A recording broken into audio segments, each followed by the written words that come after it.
EM stage. I did not expect that out of our melee players here. I guess they're trying to get on some unfamiliar territory for the both of them. Yeah, could be. You know, I like to believe that. Oh wow, the Jigglypuff crouch grab. I like to believe Smashville is actually one of the most even stages in this game. I mean, there's most certainly. Is Amida coming back? Amida with mind games. Yeah. Oh, wow. I was fully expecting a rest there. Well, it's smart that he didn't do the rest because Marth could have came back and like shield break or anything, especially if Reeve expected it. Very true, very true. So we're gonna see, and Amida just has such solid edge guarding. Right, Amida just is a very smart player, just proficient at just all the simple bare bones stuff. Exactly. Thought I saw him fishing for a rest there. Those up airs are terrifying. It pops you out. If you're not ready for it, you don't TI properly. Oh, up tilt. Up tilt's actually one of the best tools, I think, for Marth to kill floaties with. You know, it's got this ridiculous kill power if you hit the tip of it. Definitely, it's as a Mewtwo, it's scary. Yeah, definitely. But it's like you can lead into it with the first hit of side B, which is very non-committal. You know, so it's kind of like a hit component. Yeah, I can see that. Oh man, Reeve trying to just fake him out and go for the ledge immediately. It's not happening. Oh dang it! Thought she was lucky somewhere. Like, one more friend. Cause.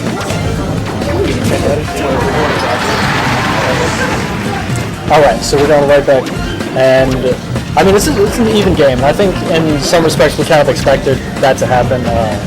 If I'm not mistaken, these guys do play each other a fair bit, or at least in the Melee Kentucky tournaments. Yeah, just fantastic Melee player representation here today. I'm really impressed. Like on one hand, yes, I always will vouch for the BM players, but on the other hand, it's great to have like this kind of integration. Oh, definitely.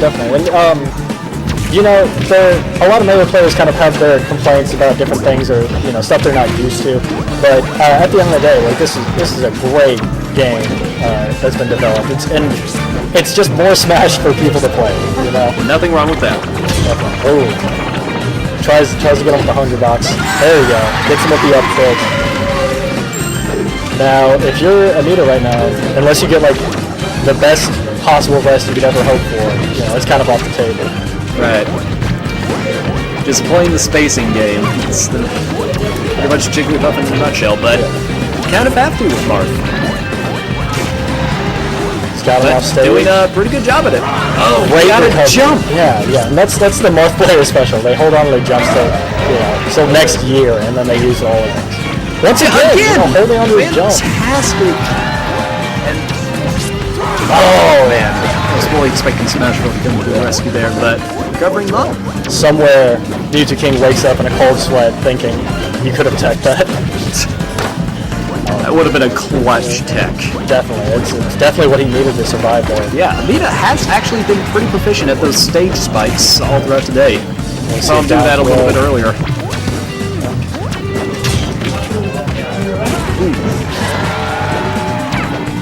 Jigglypuff at over 100%. One right, wrong move just there. One clean hit. One clean hit will end it. Like an up tilt or an up air, bye-bye Jigglypuff. But on the other hand, there's always rest. This is a very tense. Yeah, definitely tense. Amida right now is playing the stock very well. He's very smart as well. He's thrown out bears in the air, preventing an aerial approach, even though he's not. That's going to kill him down. Bear takes it. Game 1 going to Reeve. Now, to my knowledge, these guys don't really play secondary characters. I think we're going to see the Marth and Jigglypuff for the long haul. Now, what I found interesting is that when Hobos plays Amida, he tries to take him to large stages, huge stages like Dreamland and stuff like that. And I don't know if that's just Amida's play style is just very interesting or different. But Hobos tells me that, you know, he gets beat on these smaller stages because he just can't escape Amida's pressure. He just keeps getting hit over and over and over again. Right. It seems that Reeve is doing a good job of stopping the pressure before it even starts. Just outspacing Amida, which is no small feat. And that's, if you main Puff, you have to be good at spacing. I mean, if you... Oh, because if you don't space well, you end up like that. You end up with a nice smash. I have nothing but the utmost respect for Puff players. At the drop of a hat, you're dead. Absolutely. I was surprised it didn't happen. No, it cracks me up every time, no matter how many times I see it. The crouching's so necessary. With Marth, with his amazing grab game that he has, and Jigglypuff's ability, she has arguably the best grab punish on him. If she crouches, jumps straight into him, and just rests. But boom, that's done. Right. I mean, it's useful. It's still fun. Yeah, definitely. Just to see Jigglypuff become a puddle. Yeah. You know, actually, the more I think about it, the crouching in this matchup is a very, very good idea. With a lot of Marth's approaches being aerial and being able to be crouch canceled, you know, that serves a lot of different functions. Yeah, but things such as his standard attack, forward tilt, and down tilt can serve as equalizers. That's true. It's just very reading based. That's what Smash always comes down to. Ooh, that was so close to it. There it is. That's a tip that we're still living. Great DI from Amida there. Jigglypuff trying to float her way back down to the ground.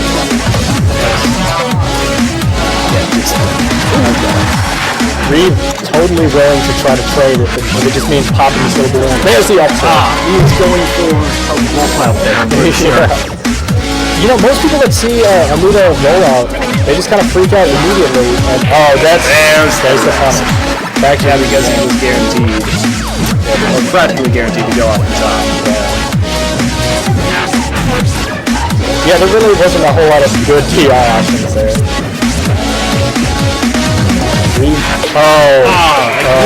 Amida. I'm off the top again? Yeah.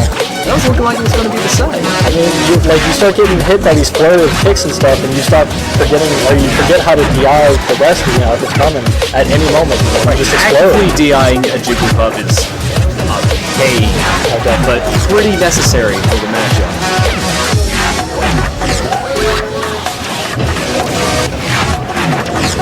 Amida trying to push him back into that corner. That was it. A solid answer, but not going to be enough. Wasn't quite the tipper. We've caught him slipping, but he's got to make sure he can't get back into this main zone. Now Jigglypuff may have, she may have a ton of jumps to work with, but she's not invincible off that ledge. Right, and Wall of Pain takes it. We're tied 1-1. Incredible.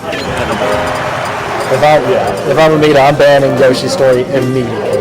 I don't want to be on that tiny stage. I don't want to be on those tiny platforms. I'm getting definitely. And I can also see him banning WarioWare, but Pokemon Stadium was an interesting ban. And I like this pick with Battlefield. I really do like this pick. He's got the room to run around. You can try to get him on the platforms and do Marth's amazing platform coverage. But good job following up. He's starting to zone Amida out. Both players are just constantly adapting to each other's spacing, and very tricky feats. 1-1. Yeah, that's right. Now, Reeve is really trying to just get his hands on this puff, but she keeps she's floating away. It's very hard to get our handle. Run out the shield breaker. Interesting. Makes for a good mix-up. It really does, you know, and especially if you get a good solid charge on the shield breaker. Still living. But not quite a tipper.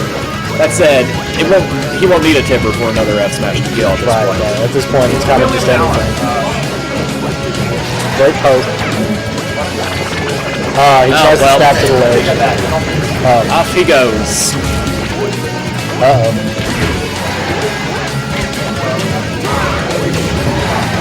Failed it. Back to an air dodge off stage after a great juking from Amida. we're literally within 1%. This is about as even as it can get. Yeah, it seems that shield grabbing doesn't exactly work against this pup. Ooh. Okay, you don't get to see that every day. That was a 5 to 64% combo. You know, it's so difficult to Beautiful. Especially against pup. Like, comboing a floaty? What? Great dash hands and great spacing. Right, using the double-edged things. Interesting. Or they have, like... Yeah! Oh, there's that first And hit. that explains it. The first hit hits him above. Yeah, the side B will pop you up just kind of slightly, perfectly in the range of a tipper up tilt. And that's, Yeah, it's like, if there's a move that has a lot of utility, but people just use and don't know how to use it, it's double-edged dance. Just, like, we already see that with Zero. Oh, okay. That'll do it. Reeve carried off into the blast zone by Amida, and we're looking at. I mean, this is still. I would still argue this is still even, unless. Definitely. Though, ooh! Getting trapped in that shield is not a good thing. Wow. There's the tip. Very, very, very smart play there from Reeve. Able to, you know. I don't know. A really, really good play. Oh, ooh! I have to imagine that had to have been a mistake. I don't know. Unless that was a really ridiculously hard read that none of us can comprehend. Yeah. Just hit the stop. Reeve just That showed. one was just him showing off. So, that puff. Game 2 going to Reeve. And, you know, I want to commend Amida for going for those risky rests, especially on his last stock. But, yeah, I mean, there's only so much you can do about that, you know? True. You don't want to overextend too far, or you end up dead in the ground. We got Puff. I have to imagine we're going this time we're banning the larger stages, so he might be going to a small stage, or he may try to go for another neutral, like Yoshi's is an option, Smashville, but I mean, it definitely appears that Reeve does not have the same problem that Hobos does with Amida. He's not worried about his pressure. He can get his hands on him. He's more worried. he's probably so used to puffs, though. Yeah, he's from what I'm understanding, he's trying to limit the space that Puff can get away from him. And Norfair slips through the cracks. Norfair is actually one of the larger stages in Project One. Yeah, it's interesting because it has very wide horizontal boundaries, but pretty average vertical boundary. Yeah. Like slightly above average maybe, but this is a stage that Fox would love and Falco would hate. Definitely. And the platforms that move around really kind of amplify the amount of playing space that there really is. Definitely. It's very similar to FOD in that sense. But,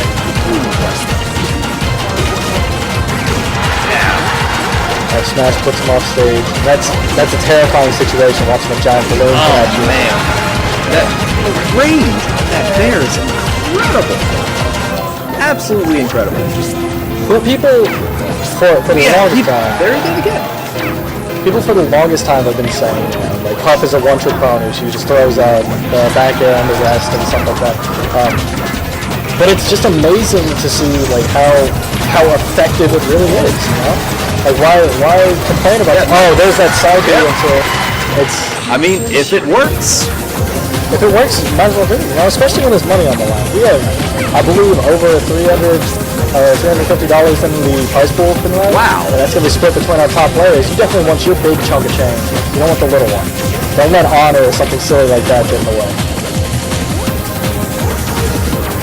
Oh, great crouch to try to make him back away and then immediately with the Right, Reeve constantly falling for it. He's gotten like exceedingly few, if any, shield grabs out of this. And yeah, there you go. There's the adaptation. Just not quite the follow-up you needed. But a wave dash out of shield is a great mix-up. It's just short hop fairs to try to just get him off. Right now, this is just a war of the neutral game right now. See who can get. Oh! One hard read's all it takes. Right. It's like the complete antithesis to Fox Dittos or a Fox in a War. It's like instead of it being all punished, it's like all neutral. Yeah. Even if you get a hit in, it doesn't mean much. Right. Well, I would say it doesn't mean too much for Marth when he gets a hit in because Jigglypuff just kind of floats away after a little while. True. But for Jigglypuff, if she can follow the DI of her opponent, she really can like drop a whole lot of damage in. Definitely, which granted with Marth is a bit tricky. Great wall of sword there, just making it impossible for Amida to get any ground back towards the stage. Both players are definitely fishing at this point, but they kind of have to. The matchup demands it.